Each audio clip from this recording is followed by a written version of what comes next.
Hello and welcome to the 40 Athletes Podcast. Before we get started, be sure to sign up for our free 5-day mini course on how to develop a positive attitude.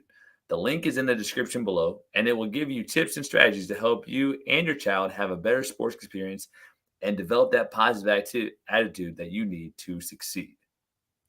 Now, let's begin. Welcome to episode 83 of the 40 Athletes Podcast. I'm your co-host, Jason Holzer, along with my good buddy, Jimmy Huber. Jimmy, good morning to you. Good morning, Jason. Well, every episode is packed with tips and strategies to transform your life, regardless if you're an athlete or not. And today we have a great guest who has, been the example of following the process and being rewarded for following the process and staying patient. And I know, Jimmy, you and I have had to work on patience and following the process ourselves over the last couple of years, and really even like the last week or so with the things going on in our own life. So I'm excited to dive in with Trevor Hudgins today about kind of his journey through the Houston Rockets, staying with the Northwest Missouri State Bearcats and, end up being an all-time leading scorer of the program, as well as a 3-time national champion. And like you mentioned, probably could have been 4. Yeah, I mean, Trev, if you look at what he did in Division II, NCAA Division II, it's unbelievable. He reminds me of like a Brianna Stewart at UConn when she was there, like 4 national championships and 2-time, player of the year. It's incredible what he's done there, just at that level. And, he had a chance to go play Division I, but he's a very loyal individual and stays committed to people that have been committed to him from the beginning. So there's a lot about him that people can learn from, that they can implement in their lives and to help them get to where they want to be as well. Well, too, it's always good to see that somebody that, didn't have the most recruits or the highest accolades from coming out of high school, but to see him to get where he's at currently and to see where his potential could be. It's a great story for, kids to know, like, hey, if you put the time in, if you stay loyal, you stay true to the process, then, great things are possible. So let's go ahead and bring him on right here and welcome to the show. Trevor, good morning to you, and thank you for joining us. Good morning. Thank you for having me. Trevor, I just kind of want to dive right in. Like we had your dad on last week. He talked about the values. He talked about, raising you to be a champion. And, from your perspective, what are the values that your parents instilled in you in an early age to help you get where you're at now and to help you, evolve and grow? I think the first 2 that come to my mind are integrity and loyalty. Just having integrity and, doing what you say you're going to do, being the person who you want to be, to someone, being a man of your word, showing up on time. And then the loyalty part, just, sticking by someone, if someone treats you right, treat them right, and, vice versa, what I mean? So those are probably the first 2 that came to mind that really stuck with me ever since I was a kid up till now. So let's go into that integrity, because as you said, integrity, that you're true to your word, commitments you make to yourself and others. You know how it is in life. We might, they talk about people make New Year's resolutions, right? And they make it New Year's Eve, they're all excited. And by the time February comes around, which is less than a month and a half, there's about 85 to 88% of people aren't even doing it. Yeah. So how do you have integrity and stay committed when maybe things are tough? You wake up, you don't want to do it, or you don't want to go somewhere, or whatever. What do you do in your life to make sure you stay true to yourself and that commitment you're making yourself and others? I think it's some part of internal motivation first. You got to have that fire. Everyone has to have a fire to want to do something, And then another thing is keep people around you that want to make you better, not because you owe them anything, not because they want something from you. It's because they truly want you to be better for you. And I feel like just where I went to college, showed that. I felt like all my coaches, all my teammates that I played with here, they wanted me to do better for myself rather than them wanting me to do better just because, it helps them. It's honestly we just push each other to the limits because we love each other. That's how it feels in practice. That's how it feels like during conditioning workouts. We want each other to succeed and do well. Um, and that's hard to find in a lot of people. Um, but you put the right people around you, and I feel like you can have that external motivation as well as that internal motivation. Hey, Jason, I want to, Trevor, you just mentioned that, but go into the loyalty part of it. I want to finish with that because when Okay. you think about it, to me, you are someone that has loyalty tattooed on your body. Because when you think about it, when you came out, I remember coming out and you played at Mocan. You didn't play on the elite team, right? Played on a select team, even though it was kind of a Midwest, elite type team. But telling Division I coaches, man, this kid can play. This kid's got it. He's got the leadership. He can handle it. He makes people better around him. He can finish. I mean, all these great things. And a lot of these people wouldn't recruit you. So Northwest Missouri State takes a chance and they take you. And you go in there and it's like people start coming to you. They want you to go to Division I. We got this, we got that. And that idea, like the grass, they say is always greener on the other side, but that grass has to be mowed too. So many people look at this like these dangling objects and these diamonds and whatever. They want to go reach to it. And sometimes it's better where they're at right there. It's the best situation. Hmm. How do you speak to people like that to sometimes stay committed, stay loyal? Sometimes where you're at is better than what it seems on the outside. Um, just thinking about my process and thinking about my story. Yeah, after that second year of Northwest and the Duke game and everything, and after Coach K said all those things about me, and kind of got my name out there. Um, yeah, I remember some players in D1 were telling me, "Hey, come play at my school. Come do this. We can do this. We can do that." And I just thought about like who took me first, who was thinking of me first, who's who's developed me as a player to be the player that they've now seen. It's like all those sayings like, "Oh, you weren't shooting with me in the gym. You weren't there when the lights were out." Like stuff like that. That's how I'm processing that whole process right there. I was just thinking like I wasn't recruited in high school. I went to a coach that believed in me. Um, I'm just gonna stick up for him and D2 as a whole, and I'm just gonna continue to better myself and be better for the team, and just put my head down and work. And that's how I approached that whole situation. Um, I don't think I was trying to prove people wrong. I was trying to, I think, prove myself right at a point. And luckily, in the future, it worked out for me. But yeah, just the opportunity I got here is unbelievable.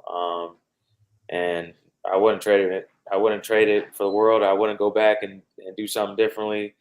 I think I had a great opportunity here. Trevor, you talked about your coach believed in you at Northwest Missouri State, right? And we can all have our own belief in ourselves, our own self confidence. But can you talk about the power of somebody saying, "Hey, you know what?" Telling you, "Hey, I believe in you," and then showing you believe in you by giving you opportunities. When you mess up, they're there to help you get better. They're not trying to demean you. Like, talk about the importance of a coach believing in you and how your coach believed in you to let you know that, hey, man, I do believe in you. What were the things that he did? Um, I would say he just got on me all the time. He pushed me to the absolute limits. Um, we work so hard. Like even when I come back to Northwest, like we're in the gym 2 times a day. We're working hard. Like these aren't just shooting workouts. Like he's getting after me still. Like I'm still his player. Like I'm gonna play the national championship game tomorrow. So I mean, just pushing me like that is one of the biggest things I think um, that a coach can do. And I mean it's you got to have some mental toughness with it as well if you want to be pushed like that. But also just the relationship I have with him as well, because I know that he cares about me. I know that he wants the best for me.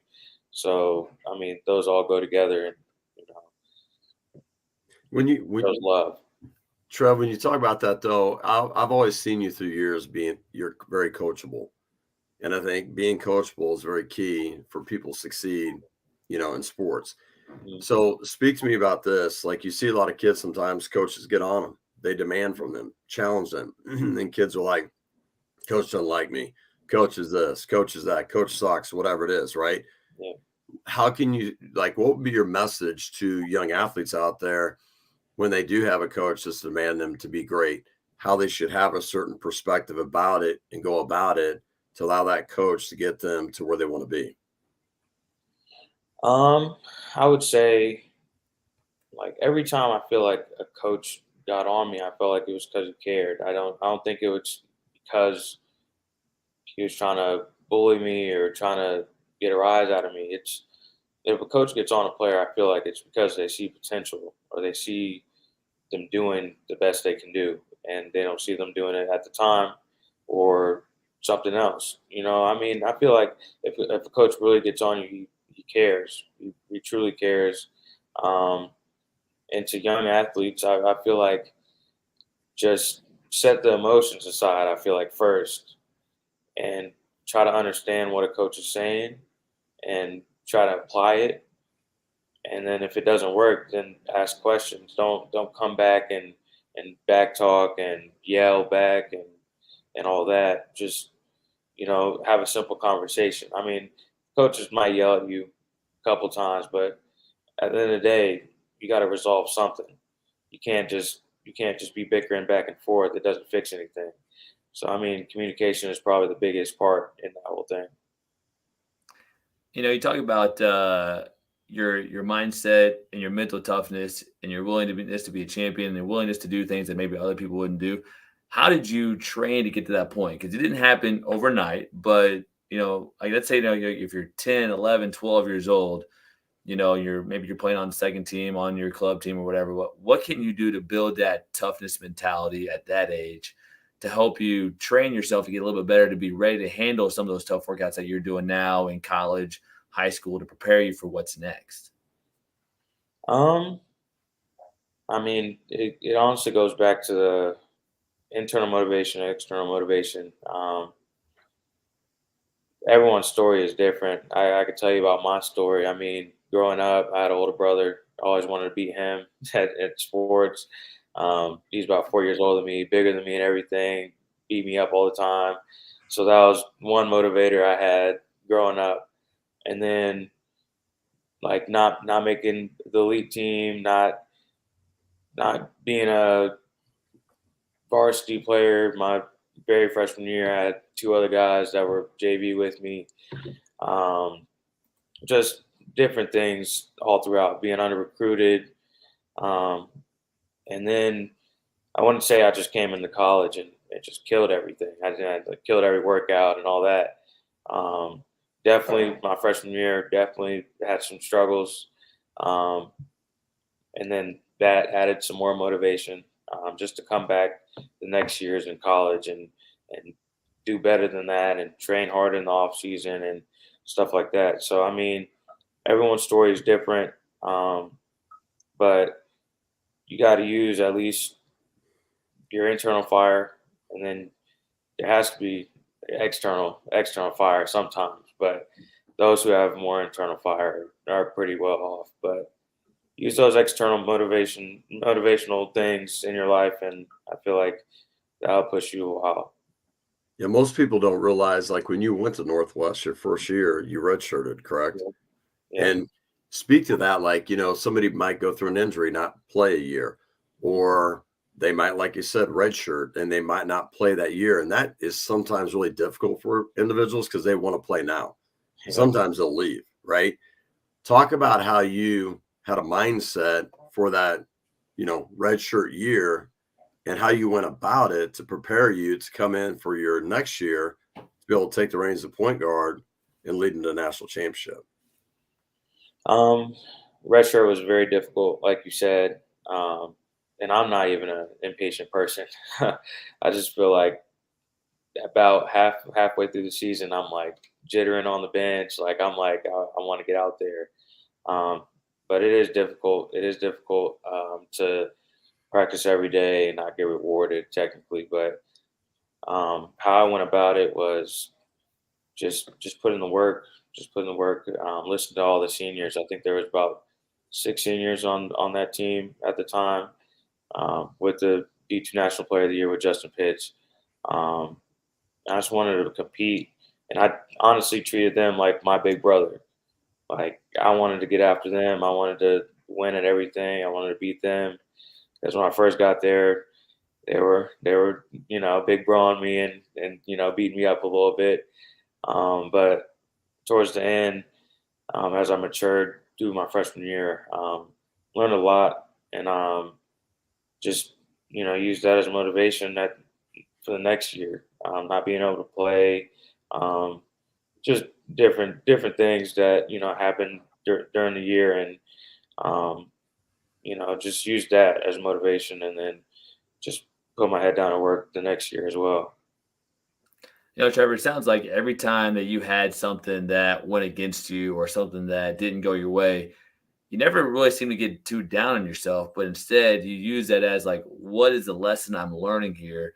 What do I need to get better at? And then seems like you put a plan in place to get better. So can you talk about like that process of, you know, I get I get humbled a little bit, but you went back to the drawing board. So what was your process of going back to the drawing board, picking yourself back up, believe in yourself still? Did you have a process of doing that to help, maybe young people along, maybe younger players like, hey, when setbacks happen, and they will if you keep challenging yourself, here's how you get through it, here's how you face it, and here's how you take that lesson and apply it so you can learn the things you need to get better. Um, so I'd probably say, yeah, like I learned a lot of things. I'm just gonna talk about college, I guess. That redshirt year, just having all those factors of me not playing. I got the D2 Player of the Year in front of me. Um, I was doubting myself a little bit.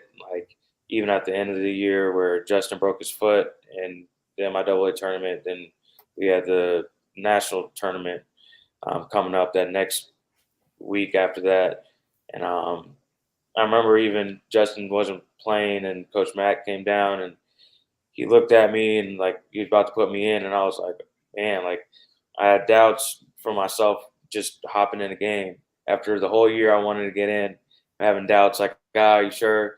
You sure? Stop looking at me, type stuff, and just thinking about that.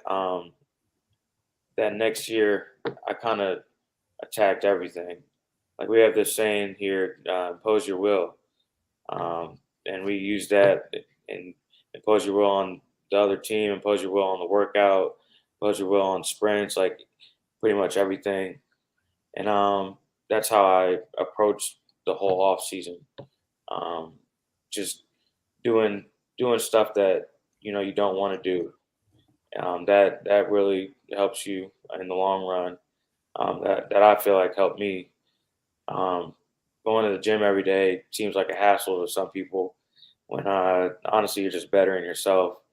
And that's another thing I think I caught on to after my redshirt year, seeing how much work Justin Pitts put in, and kind of looked myself in the mirror and kind of told myself like, hey, like you got to pick it up because my redshirt year, everyone's like, oh, you got big shoes to fill.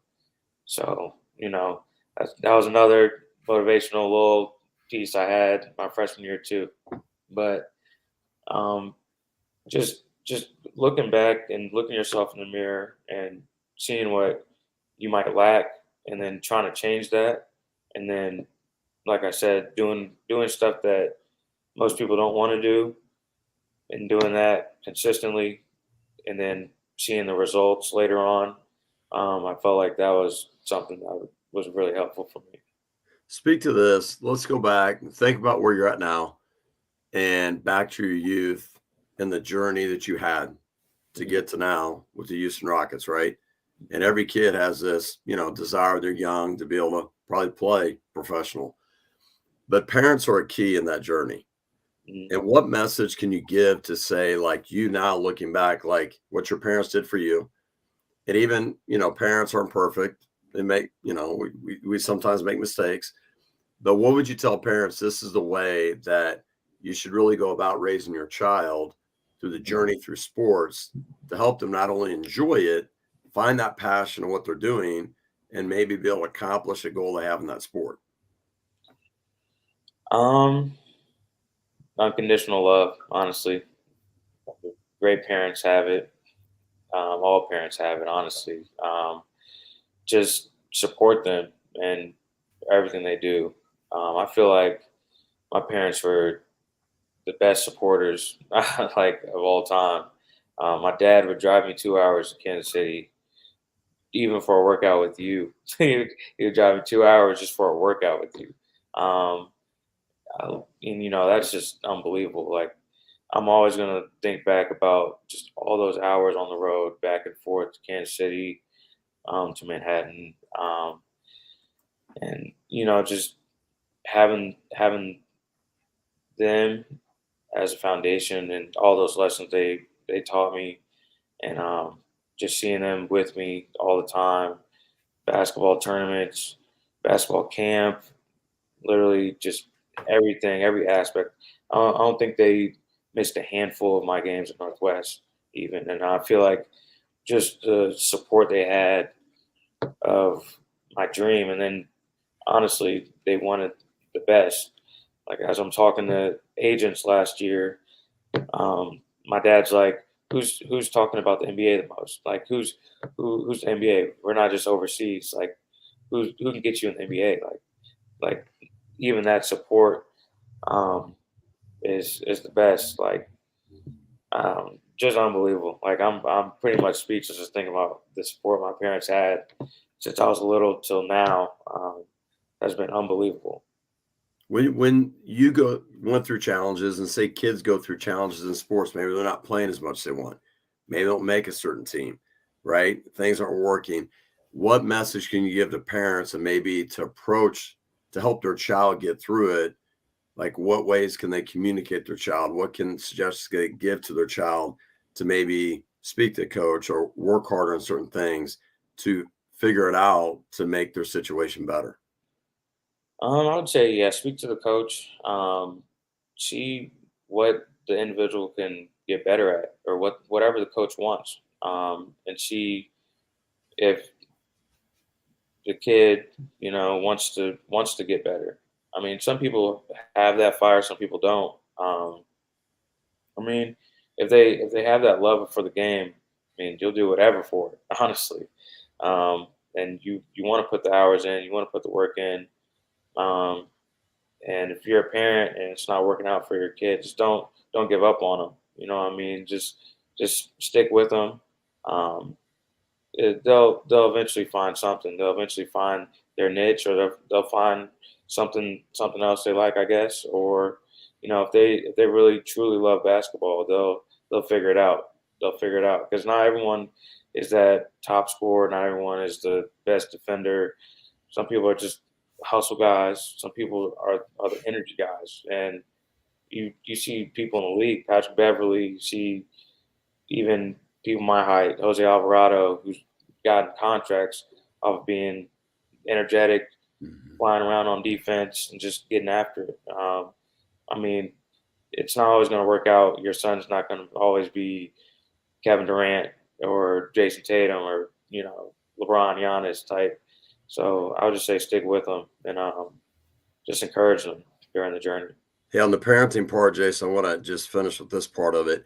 What do you want your parents, like when you go into a game? Say you're driving to the game in the spring, summer, or whatever, and you're with your mom or dad. What do you want them to say to you before a game? And then after a game, do you want them saying anything to you? Do you want them just listening? How do you want them approach before a game and after a game to help you go out and perform well? Then after a game to be able to, whatever happened, to be able to kind of get some time to process it. What's the best way to parents go about that? Um, I would say, everyone's different with that as well. I mean, my parents normally just good luck, have fun. They're never like the mean, stern, like, oh, you better win, you better do this, you better have 20 points. Like my parents are real cool, calm, and collective, and that's how I feel like I am. Um, so before games, it's like good luck, have fun. After games, just ask questions like how you feel the game went and all that. Um, and then even on games you lose, just encourage them. Just encourage them. You don't have to blame everything on them. It's not the end of the world. Um, it's a game. You're bound to lose at some point. Um, it's competitive. It's fun. It's basketball. Just be supportive of them after the game, whether they win or lose. But you don't want them telling you, Trevor, like, why didn't you shoot that? Why didn't you finish that? Why Yeah, didn't you, like, parents are, and you've seen it, yeah, after games, yeah, a parent coming up, gosh dang it, Trevor, right? yeah, You don't really want a parent to do that, right? yeah. No, not a chance. That kind of messes with how the coach can talk to the player as well. Because if they have two coaches in both ears, it kind of hurts the confidence in the kid, and you have all sorts of troubles trying to have two coaches in 2 years. Trevor, we got a couple comments here, man. And number one is both of them from Morgan, but it says being true to yourself and maintaining your sense of identity and purpose is so important. Great stuff. And then he says, amazing things happen when people feel supported. Love the mentality and foundation Trevor has. So, give your parents a lot of credit for, giving you that foundation to succeed.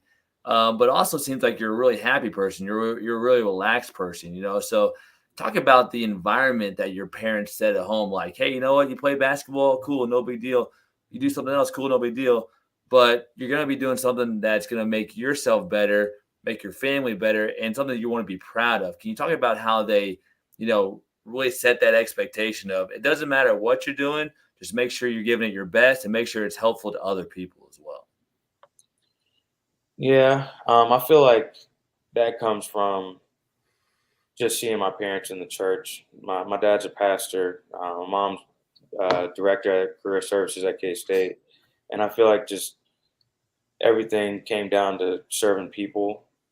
And I feel like that's why I'm a point guard and not a running back.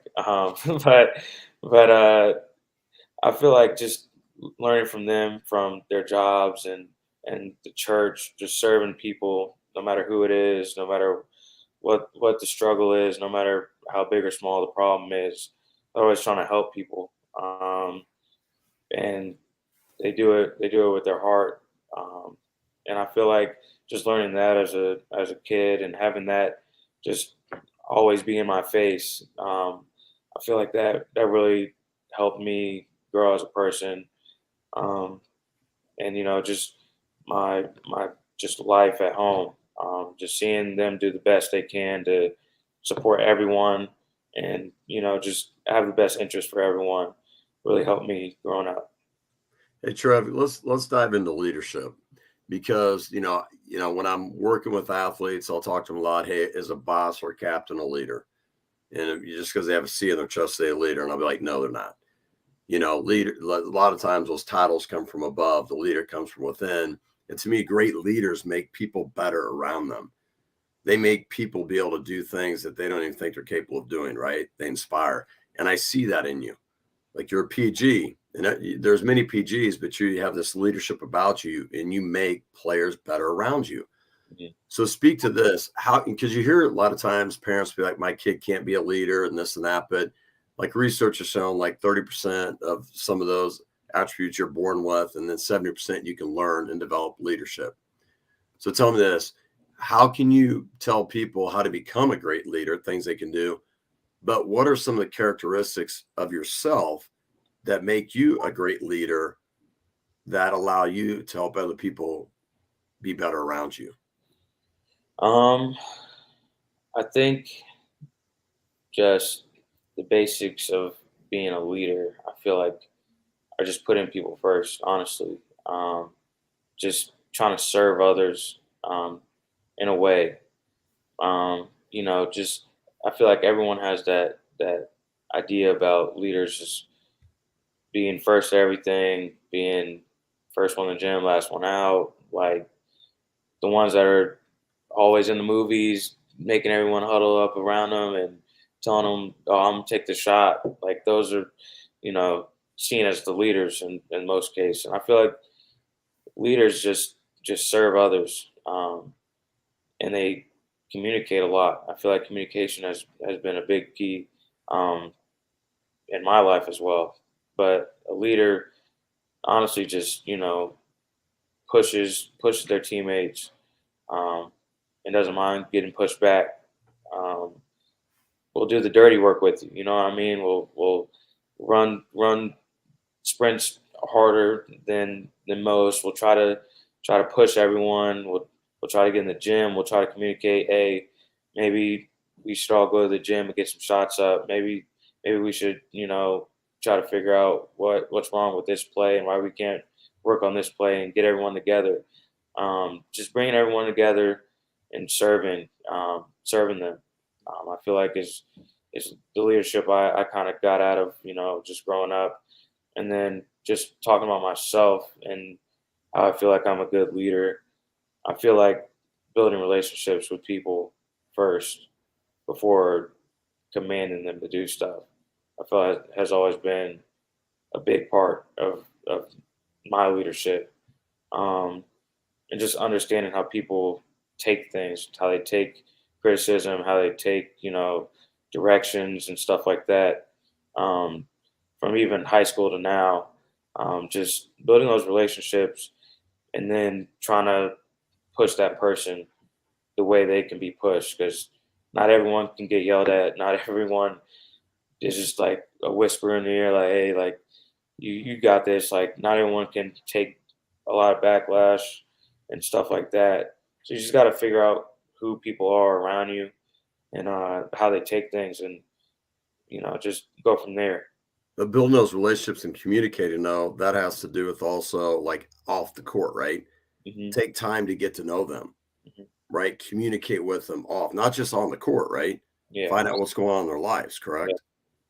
for sure. I mean, hang out with people. I mean, everyone's so like, I know I'm young, but like everyone's so stuck in the technology era, like Snapchat, Instagram, like all that. Like actually hang out with someone, like do something, watch a movie, like do something, joke with each other, go get something to eat, uh, just all sorts of stuff. I feel like hanging out with your teammates goes a long way, and people just don't understand that at the beginning of but at the end of the day, it goes a long way, and that's how you play for each other. That's how I feel like my Northwest team was so locked in during national tournaments, because we spend so much time together. We literally turn into brothers. Like a lot of college teams say, like, "Bro, we're brothers." Like we literally are. Like I'm back in my college teammate's house right now. Um, just having fun. But I feel like those relationships go a long way, and definitely hang out with them um, off the court, because you don't want to just hang out with people on the court. You want to figure out who they are as a person, um, and take things from their life, put in yours, and grow. Trevor, too, great leaders have great habits and they're great at being consistent. If you could pick, maybe one or two habits that you've instilled in your life that have made you consistent, that have made you a better leader, what are the two things, a couple of things, habits wise, that you've instilled that you feel like, hey, you know what? If I can build this habit, then so can anybody else to help them get to the level of success that they want to have. Habit. Um, the first thing that comes to mind is just when when you're at that breaking point of like exhaustion, and you're tired. Um, I feel like I learned from being in college. Right when you feel that, try to go even harder. Try to even push through that wall. And I feel like that's one habit that I got from Northwest that I feel like it really works. It definitely takes you above and beyond. It pushes you past you know, your own potential in your own mind. You know, the body can do a lot of things that the mind doesn't think it can, but you know, take away your mind and just push yourself, and you could probably do it. I would say another habit. Um, honestly, just keep on thinking back. Like it's just the internal motivation, um, just the drive. Honestly, just thinking about it now. Um, there's not really a specific habit I could think of. It's just like the drive I have, and the ability to just push through, the hardest times when you're the most tired during a workout, and you're not shooting the ball as well as you can because you're overthinking, or you're doing something else. I feel like it's just inside of you, and just the internal fight to be better and want to better yourself. I feel like it's the best thing I could say about habits. Mhm. Well, and I think it goes back to that internal motivation. It's like I tell people a lot of times, it's not so much the what, it's the why. Why are you doing it for? If you have a strong enough why, Mhm. when things are challenging and you don't want to take that next step, you don't do the next rep, that why will carry you through. And something I want to get into, you brought up, you talk about mindset. And I always talk about athletes. I always talk about, you have to prepare your mind and body to go in and compete, whether it's a workout, whether it's a practice, whether it's a game, whatever it is, right? Because, the body's an instrument of the mind, and the mind controls the body. So do you do anything or suggest you have for like athletes out there, like, pre-game, pre-workout? Is there some mindfulness, visualization, breathing things you do to prepare yourself to go in and compete? Um, I would say just honestly compete. I just compete. I just go out. I love competing. I love playing the game. But before, just not really. I don't really get mad. I just get serious. I mean, you need to have fun while you play basketball, but at the end of the day, I feel like competitiveness helps a long way. Um, I feel like just my will to compete. I feel like when I step on the court, I want to beat the guy in front of me. I want to get a stop. I want to run a play sharp. I want to be the best I can be. And so I just have a lot of focus. And I feel like my competitive nature just kicks in when I am ready to go. When it's ready to go, and the ball's thrown up in the air, and it's tipped. I feel like something just turns on. I don't know. Just the killer mentality. Just something turns on. I don't know. I have Well, no idea. what do you do though, Trev? You mentioned before, it is a lot of times you might miss some shots, or you Mhm. might not be shooting as well. And you mentioned sometimes like you're on the bench, not redshirt year, and they're, hey, time to come in. You're kind of starting to doubt yourself. There's a lot of kids out there that doubt themselves, that lose their confidence, right? They say, I don't have confidence in myself right now. What do you do to shift yourself back to get you back confident in the present moment as you're playing? What do you do? I think one of the biggest things that helps is when you're nervous and you're jittery and you don't think you can do stuff and you need to dial back in. I feel like you put your focus on your teammates. Put your focus back on your teammates. Cheer for them um, with real love, with real intensity. Um, it gets your mind off of yourself. I mean, once you get your mind off yourself and you put it back on your teammates and you're the foundation, the goals that you guys have, I feel like it really helps and gets yourself out of your own mind and dials you back in. And then you think about it. Once you think about your teammates, think about all the practices, all the hours you've had in the gym, all the defensive stations and drills you've done with them, all the shots you put in the gym, and you go back and it's just basketball at the end of the day. get back to the basics. You're not thinking about yourself, you're thinking about them, thinking your confidence comes back. Just communication goes up. Everything is better in itself. And that's what I think You um, know, helps. on this part, I get asked this a lot by people. Be like, hey, what does my son or daughter need to work on in basketball? Or what would a workout look like? So if somebody came to Trevor, said, hey, I want 2-time Division II Player of the Year, 3 national championships with the NBA now. Like, I want my son or daughter to learn from Trevor, to be taught. Mhm.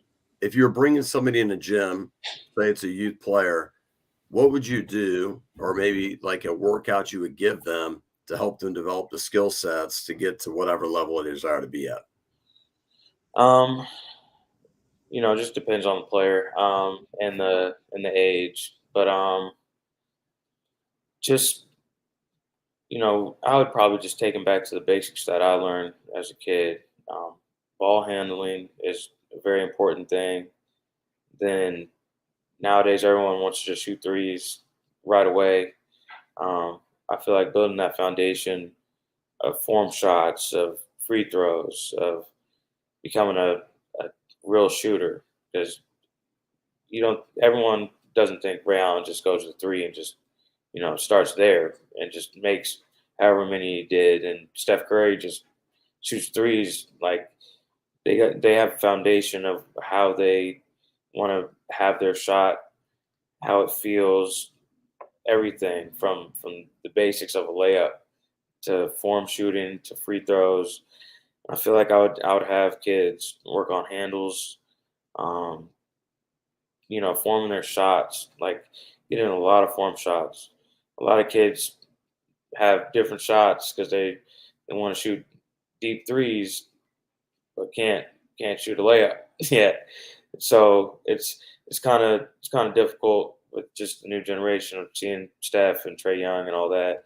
But I mean, just going to the basics of learning how to shoot, learning how to handle, and not even just being fast, changing your pace, is one of the biggest things ever in basketball. Um, and just starting there, as you get older, you do a lot more, do a lot more shooting drills, work on footwork, work on just different things that are in the game. But I would just start with the basics with kids, um, something that gives them a little niche, or little bump over the other competition. Um, I feel like that helped me. I would just say form shooting and handle. Hey, Trev, this is something I get a lot of times though at camps. Kids want what's next. They want the next thing, Yeah, right? They get yeah. bored with the fundamentals. And I'm sitting there looking, I'm like, I tell kids all the time, like, what you need to do is you need to clean your game up. Mhm. Your footwork's sloppy.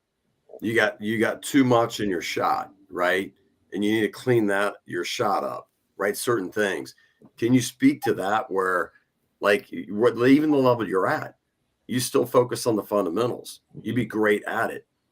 Like, speaking to parents and like youth basketball players about the fundamentals, the basics, the foundation of mastering it, instead of trying to go, what's next? Get the James Harden extra foot step back. Yeah. Can you speak to that? Um, I would say at the end of the day, the foundations are still there. The basics are still there with all the fancy stuff, with all the cool moves and deep threes. Like, those players that everyone watches, I feel like still do the foundation, the basics great. They they do them great. Kobe Bryant did them great, and it turned him into another beast. But I mean, everyone wants to do the next thing.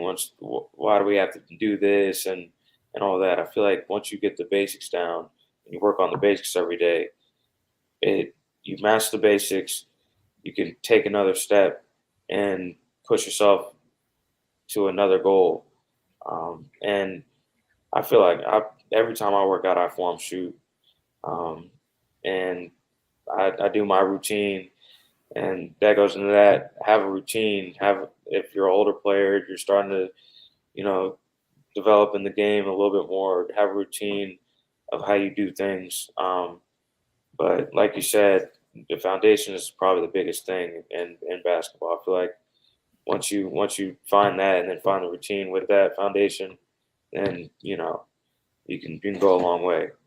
All right, so go to this shooting. Mhm. Shooting to me is so key in the game of basketball. And one of the things you coming out of high school, people were like, question, can he really shoot it? Right? The three, Yes. correct? Yeah. And you think about what was your shooting percentage from 3-point land and college? I think 48, 50, I was gonna something, say it's somewhere in like there, so 48. here's my question on this. A lot of individuals struggle with shooting. And I tell people a lot of times getting the form and just catch and shoot, catch and shoot. Can you do that? What did you do going into Northwest? Because I'll say this: Ben McCollum is Mhm. probably one of the best coaches out there. I mean, he is that people don't even know about. He's Yeah. unbelievable. And what I see him do when kids come to that program, kids get better.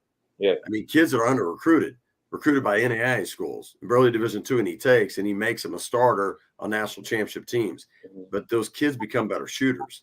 Yeah. So speak to that. Like, what did you do to become such a better shooter and a prolific 3-point shooter? Um, I mean, when I got there, we were shooting every day. We were shooting every day. Um, and then I would have workouts because I was a red shirt as well after shoot around if they had a game day or something. But honestly, that's where I got my routine. Form shooting, a lot of form shooting, a lot of just building the foundation. Don't just run straight to the 3-point line and start shooting. Um, Build the foundation of form shots, free throws, mid range, and Northwest we're strictly layups and threes, but we still shoot mid range, scoot back a couple feet, shoot another shot, scoot back, and next thing you know, you're on a 3-point line, and it seems like layups.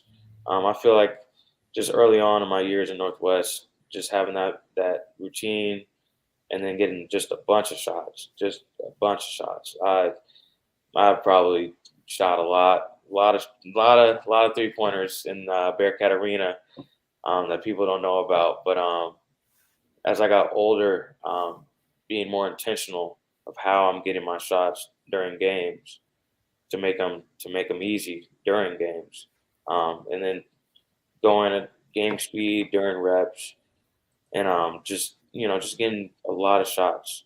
People get a lot of shots on like the shooting gun and everything, and maybe they go in the gym with their friends or something, and they get a lot of shots. Shots are great, but I would also put live shots in there as well. Maybe some pump fake and shoot, maybe some off the dribble if you do that. Just whatever you do in game or whatever you're going to do in games, just work on that and do it game speed and get a lot of reps in that. I felt like that's what I did at Northwest. I did a lot of off the dribble, a lot of catch and shoot, a lot of extra pass, a lot of just every single shot you've seen me shoot in a game at Northwest, I probably worked on for a lot of hours. So that's probably my biggest thing. Well, Trevor, we always finish every segment with the 4 questions with 40 athletes. So this is our last little bit of insight for the guests before we let you go. So the first one is this: in your opinion, what does it mean to win in a game of life? Um, that goes back to talking about my parents. I feel like serving others. Um, just honestly doing your part in the world, just helping other people, being a servant leader. I like that. Yeah. And number two, if you could spend time with anyone you admire in sports, passed away, alive, fiction, nonfiction, who would you pick, and then why would you choose that person? Um, well, that's a good one. I would probably Kobe. I'll probably pick Kobe, just to see what he says. He's a mastermind. He's one of the hardest workers everyone knows of, and just being able to just talk to him, um, would be amazing. Mhm. Just what he did for the NBA, what he did for basketball in general. Just not even talking about him pushing me during a workout, just what he knows, just taking his knowledge from the game and just everything he's learned would be nice. That's one thing I always tell individuals about Kobe, and it cracks me up because kids they get bored with footwork. But Hmm. Kobe used to be in the stories of Kobe used to be in a gym. He worked like for 45 minutes on just footwork type stuff without a basketball. Yeah. And Shaquille O'Neal would be laughing at him. Hmm. And then he'd do it for another 45 minutes with the basketball. I mean, in footwork, and he learned from, of course, Hakeem Olajuwon, different ones. Like footwork was so key for him, right? And you think about somebody to spend that amount of time on something that a lot of kids say, "Oh, this is boring. I Yeah. need what's next." So yeah, the late great Kobe. Um, Question 3 is this: what is the best advice you received from a coach you played for or been around? Best advice. Um, Best advice. Well, that's hard. I've had a lot of good coaches. Best advice. Um, I'll say this. This isn't advice, but one of the best quotes, I guess, or best things Coach Mack says. He says second and third place are a lot closer than first and second place.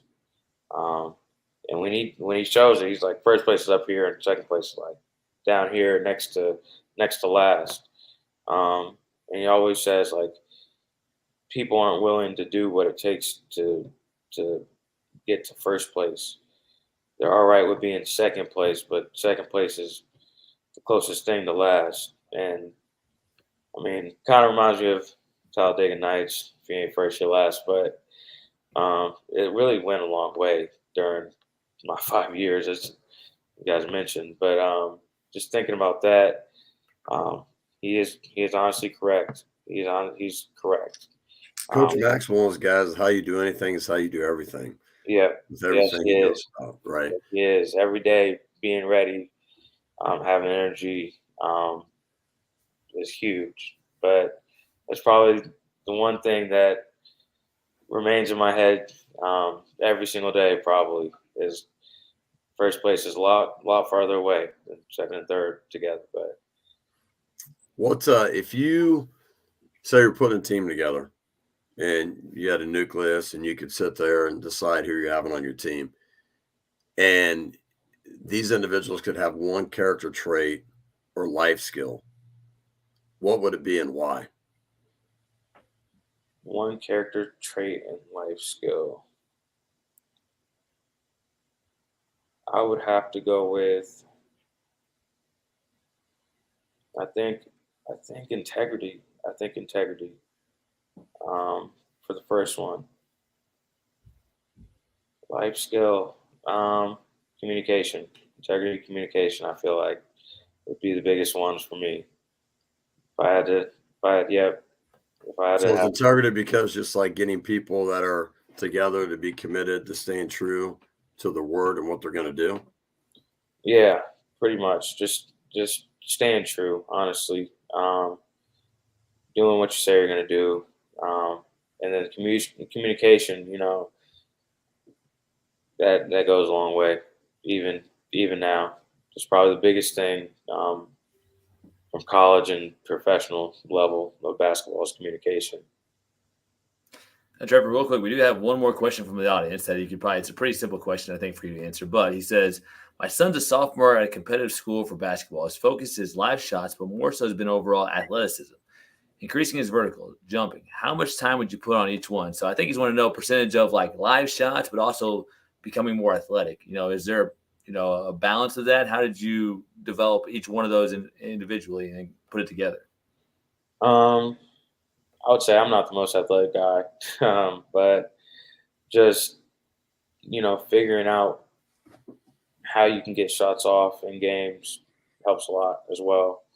Um, and then applying how you can get those shots to the workouts, to getting actual shots, and just doing those game speed and then getting better at those.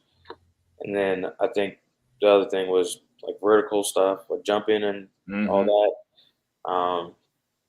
I mean, some people are just naturally gifted. Some people can jump out the gym. Some people can't. But there's always room for improvement. Just depends on what you're doing it for. I mean, if you're a catch and shoot shooter, I mean, you don't really have to worry about jumping out the gym. Mm-hmm.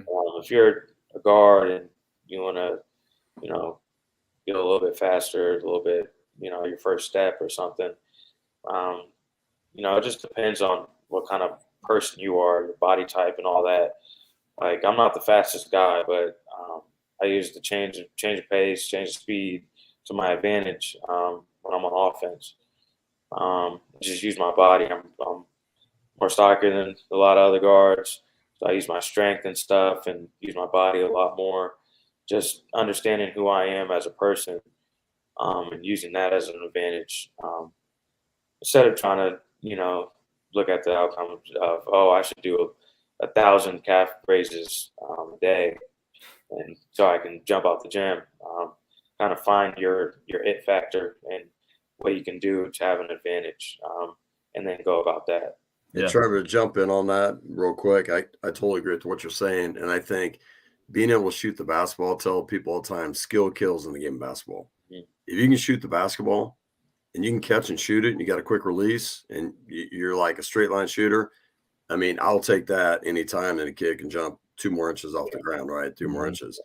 And I'd say athleticism so much. I look at kids, clean up your footwork, get your body position better. Some kids aren't in good stances. They don't have good body angles. Like if you use your body and your good posture, right? And you have, like you said, the quick first step, and you're not sitting there having false steps, and you have good footwork, you'll be quicker with your athleticism, right? And as you said, a lot of times, just changing speeds, right? Slow up, speed up, things like that can help you become quicker, gain advantage, because sometimes kids play at one speed so much. So I just think like skill, the foundation of your footwork, your balance, things like that can be so much better than, as you said, I'm going to go do like all these different jumps for so long. And I increased my vertical for 3 inches but did it make you a better skilled basketball player on the court? Yeah, for sure. Well, Trevor, thank you again for joining us. It's been a pleasure to have you on here. How can people learn more about what you're doing? Follow your journey. Where can they connect with you, Trevor? I'm on pretty much every main social media. But just follow the Rockets, follow RGV Vipers, the G League affiliate with the Houston Rockets. That's Rio Grande Vipers, right? Rio Grande. Yeah. And follow them, and might see a little bit more of me. No, they're going to see a lot more of you. Yeah. What is the like the main, say, like social media one that would be best for people to follow you that you post stuff and things like that? Which one would that be? I mean, probably my Instagram. What's the handle on that one? _T_Rever. So Trevor, but underscore before and after the T. Dude, I'm telling you what, Trevor, you got it. And you're going to do great things. There's no question of mine. I've seen what you've done. And like I said, you can play. And not only that, but you have the characteristics, you have the it, and what you do with the basketball in your hand, how you make people better around you, skilled. I was amazed, not amazed. It didn't surprise me what you did in like some of the summer league games, because I was watching in a hotel one night at a campus with Nick Slavin. So we turned on, we're watching it, and some of the stuff you're doing, I'm like, get the ball to Trevor a little more, man, decision making, what he's doing, and things like that. So I know you know how to stay the course. You know how to persevere. You know how to not have to have it right now. And I see great things for you, not only now, but in the near future. So congrats on that. Yeah, and best of luck to you in the future, Trevor, too, for sure. So thank you so much. Hey, by the way, whoever is coming in as the point guard at Northwestern State, I know when you came in when Pitts was leaving, they said they got big shoes to fill. Yeah. I don't know who's coming in. And that's some big shoes to fill right there, boss. Those are like boots, man. Yeah. Oh man, They'll be all right. I feel like they'll be I know all they'll be all right. They got a great coach. You got a Yeah. great culture, but I'm telling you, following the footsteps of Trevor Hudgins, no joke. Yeah. Well, thank you, Trevor. Thank you so much for having me. Appreciate you, Trevor. God bless, buddy. Well, Jimmy, that was a good one. And just remember that there's that link for the Power of Positive Attitude in the description below. Jimmy, was a great interview, especially for younger people to see somebody like Trevor that's in his early 20s having so much success. I think there's a lot we can take away from that one. So. Even parents. I mean, like, I just know his parents, and I know how they process through. Had him play different sports when he was young. Had him find out really what he was passionate about. And then he got passionate about basketball. And they supported him in that. But like what Sterling talked about is he never like pressed him, never to push him to do certain things, never like after games, always asking, why didn't you do this? Why didn't you do that? Let him go through the processes, supported them, never like micromanaged, be the helicopter parent to try to be like the coach isn't doing that. They're not doing that. No, Trevor had to figure things out and they support him in that. So there's a lot like to see how he was parented and how Trevor went about that parents can take and kids can take that they can put in their own lives to help them have whatever success that they're going to have a passion for, a drive for, and right as what he told that internal motivation as well to succeed at whatever it is for them. Absolutely. Yeah. And it's, it's exciting to see somebody like him to have it's well-deserved too. So looking forward to following him on his journey through the Rockets and wherever it takes him after that, because it's going to be, he's going to have a lot of great success. So Jimmy, hey, enjoy your Wednesday, and a great way to start off the new season of our podcast series. So you as well, Jason. Thanks, buddy. Yeah.